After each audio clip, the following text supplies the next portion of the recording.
আলহামদুলিল্লাহ আলহামদুলিল্লাহি রাব্বিল আলামিন আসসালাতু ওয়াসসালামু আলাইকা ইয়া রাসূলুহুন নবিয়ুল হাবিবুল কারীম ওয়া আলা আলিহি ওয়া আহলি বাইতিহি ওয়া আসহাবিহি ওয়া আউলিয়াই মিল্লাতিহি ওয়া উলামাই আহলি সুন্নাতিহি আজমাইন قال الله تعالى في كلامه المجيد والفرقانه الحميد أعوذ بالله من الشيطان الرجيم بسم الله الرحمن الرحيم وما خلقت الجن والإنس إلا ليعبدون عن أبي هريرة رضي الله تعالى عنه قال قال رسول الله صلى الله عليه وسلم بادروا بالأعمال সদাকাল্লাহুল মাওলানাল আলিউল আযীম ওয়া সাদাকা রাসূলুহুন নবিয়ুল হাবিবুল কারীম। সম্মানিত দর্শক, আসসালামু আলাইকুম ওয়া রাহমাতুল্লাহি ওয়া বারাকাতুহু। আমি আজ আপনাদের মাঝে হাজির হয়েছি একটি গুরুত্বপূর্ণ বিষয় নিয়ে। সেটি হলো জিলহজ মাসের প্রথম 10 দিনের মধ্যে যে আমলগুলো আছে ওই আমল সম্পর্কে আলোচনা করার জন্য আমি আজ আপনাদের মাঝে উপস্থিত হয়েছি। জিলহজ মাস বছরের শেষ মাস। এই মাস আল্লাহ রাব্বুল আলামিন বলেছেন, এই মাস আমি আল্লাহর মাস। 12টা মাসই আল্লাহ তাআলা সৃষ্টি করেছেন, কিন্তু বিশেষভাবে আল্লাহ গুরুত্ব দিয়ে বলেছেন যে জিলহজ মাস এটা আমি আল্লাহর মাস। এই মাসে প্রথম দশকে কি কি আমল আছে এই আমল সম্পর্কে আপনাদেরকে অবগত করব। আমি একটি আয়াত পড়েছি। আল্লাহ বলেন, ওমা খলাকতুল জিন্না ওয়াল ইনসা ইল্লা লিয়াবুদুন। অর্থ হলো, আল্লাহ বলতেছেন এখানে, আমি জিন জাতি এবং ইনসান জাতি অর্থাৎ মানব এবং দানব জাতি, এই দুই জাতিকে আমি আল্লাহ সৃষ্টি করেছি ইল্লা লিয়াবুদুন, আমি আল্লাহর দাসত্ব করার জন্য, আমি আল্লাহর গোলামি করার জন্য, আমি আল্লাহর হুকুম পালন করার জন্য। তাই আল্লাহর হুকুম ইবাদত করা, আল্লাহর হুকুম আমল করা। আল্লাহর রাসূল সাল্লাল্লাহু আলাইহি সাল্লাম বলেছেন, আবু হুরায়রা রাদিয়াল্লাহু তাআলা আনহু হাদিস বর্ণনা করেছেন। তিনি বলেন, রাসূল সাল্লাল্লাহু আলাইহি সাল্লাম বলেছেন, বাদিরু বিল আমাল। অর্থ হলো, আল্লাহ রাসূল বলেন, তোমরা আমলের মধ্যে ধাবিত হও। বুখারী শরীফের আরেকটা বর্ণনায় দেখা যায়, পাওয়া যায়, আল্লাহ রাসূল বলেছেন যে জিলহজ মাসের প্রথম 10 দিনের আমল এত গুরুত্বপূর্ণ, এই আমল জিহাদের চাইতেও অত্যন্ত ফজিলতপূর্ণ।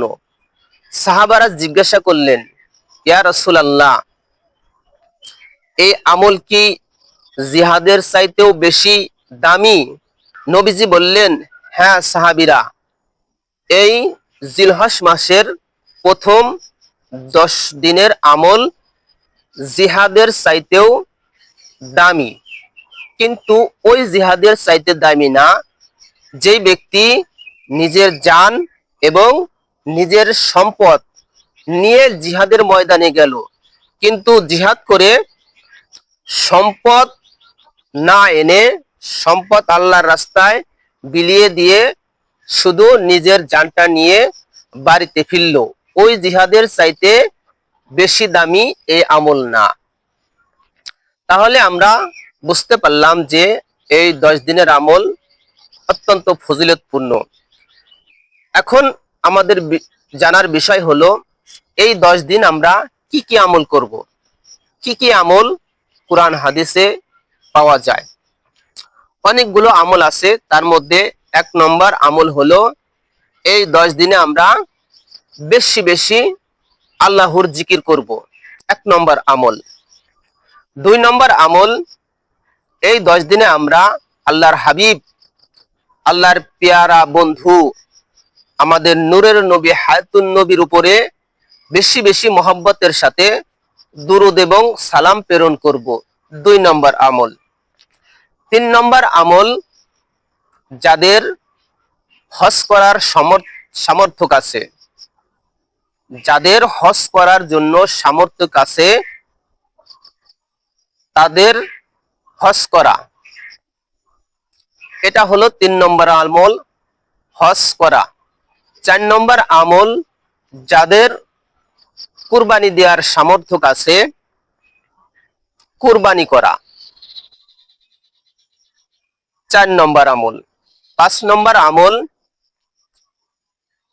এই জিলহজ মাসের চাঁদ ওঠার পর থেকে কুরবানির শেষ পর্যন্ত হাত পায়ের নখ, মাথার চুল, গোঁফ এবং শরীরের অবাঞ্ছিত লোমগুলো না কাটা, এগুলো চাঁদ ওঠার আগে কাটতে হবে এবং কুরবানির শেষ যখন কুরবানি হয়ে যাবে, কুরবানির পরে কাটতে হবে। এই 10 দিনে আমরা এগুলো কাটা থেকে বিরত রাখবো। যারা কুরবানি দিবেন এই আমলটা আপনারা করবেন, এবং যারা দিতে পারবেন না আল্লাহর কাছে বলবেন যেন আল্লাহ রব্বুল আলামিন আমাদেরকে কুরবানি দেওয়ার তৌফিক দান করেন, আমিন। আমরাও এইগুলো আমল করব। এরপরে এই 10 দিনে বেশি বেশি তাকবীর পড়ব, যেটা হলো তাকবীরে তাশরিক, আল্লাহু আকবার, আল্লাহু আকবার, লা ইলাহা ইল্লাল্লাহু, ওয়াল্লাহু আকবার, আল্লাহু আকবার, ওয়ালিল্লাহিল হামদ। এই তাকবীরটা আমরা বেশি বেশি পড়ব এই 10 দিনে। দিনের বেলায়, রাতের বেলায়, যেখানে চলাফেরা করি, যেখানে যাই না কেন, সব সময় এই তাকবীরটা বেশি বেশি পড়ার জন্য চেষ্টা করব। 6 নম্বর আমল। 6 নম্বর আমল হলো এই তাকবীরই বিশেষ সময়ে এটা পড়তে হবে। যেরকম জিলহজ মাসের 9 তারিখ ফজর থেকে জিলহজ মাসের 13 তারিখ আসর পর্যন্ত, এই কয়দিন প্রত্যেক ফরজ নামাজের পরে এই তাকবীরটা আমরা পড়ব। এটা ওয়াজিব। সমস্ত মুমিন মুসলমান নারী পুরুষের জন্য এই 9 জিলহজ ফজর থেকে শুরু করে 13 জিলহজ আসর পর্যন্ত মোট 23 ওয়াক্ত নামাজের সালাম ফিরানের পরে আমরা এই তাকবীর পড়ব। আর এই তাকবীরটা পড়া ওয়াজিব। আমাদের মাযহাবের ইমাম যিনি, ইমাম আবু হানিফা রাহমাতুল্লাহ আলাইহি, তিনি বলেছেন এটা পড়া ওয়াজিব। কোনটা? এই তাকবীরটা, আল্লাহু আকবার, আল্লাহু আকবার, লা ইলাহা ইল্লাল্লাহু, ওয়াল্লাহু আকবার, আল্লাহু আকবার, ওয়ালিল্লাহিল হামদ। আমরা এই তাকবীরটা পড়ার জন্য চেষ্টা করব। এবার 7 নম্বর আমল।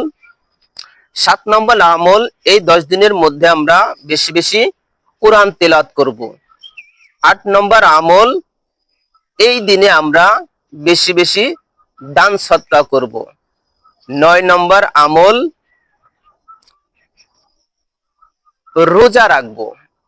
আল্লাহ রাসূল এই 1 তারিখ থেকে 9 তারিখ পর্যন্ত রোজা রাখতেন এবং আমাদেরকেও বলেছেন তোমরা এই 9 তারিখ 9টি রোজা রাখবা। এটা নফল রোজা। এরপর বিশেষ আরেকটা রোজা আছে, সেটা হলো 9 নম্বরে আরাফার রোজা। এই আরাফার রোজা একটা ফজিলতপূর্ণ আমল।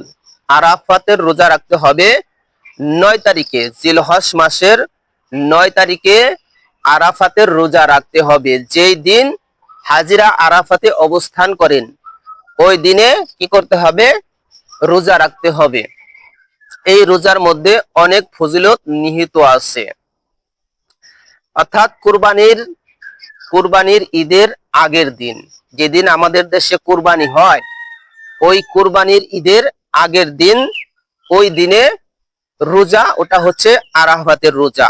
আল্লাহ রাসূল বলেন, আমি আল্লাহর দরবারে আশা করি যে ব্যক্তি ইমানের সহিত